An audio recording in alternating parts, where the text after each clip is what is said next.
కానీ మందులు కూడా వాడాం కానీ ఎక్కడ కూడా ఇది కాలేదు. ఈ తల్లికాడకు వచ్చినాక మొత్తం తగ్గింది కానీ ఇంకెంత కొంచెం వాపు ఉంది, కొంచెం రష్ కాస్తుంది అంతేగాని కానీ స్మెల్ లేదు. బందిపోకు యాపాకు పసుపు దంచి పిల్లకుండా దంచి పెట్టు, అది కూడా లేకుండా పోతుంది. ఆ గాయం ఏం లేకుండా చేస్తాను, అది నాతో అవుతుంది. నీకు మేలుందా లేదా?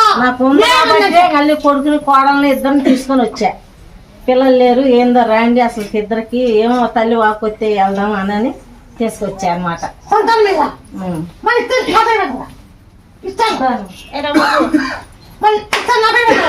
పెడతా. నీకేమైనా కూడా ఆ క్యాన్సర్ బాగైంది కాబట్టి ఆ నవ్వుతో చేపడు. ఆ క్యాన్సర్ బాగైంది కాబట్టి ఆ క్యాన్సర్ బాగైతే నేను కానీ చాలా నెత్తుకుపోయేది దగ్గరుండి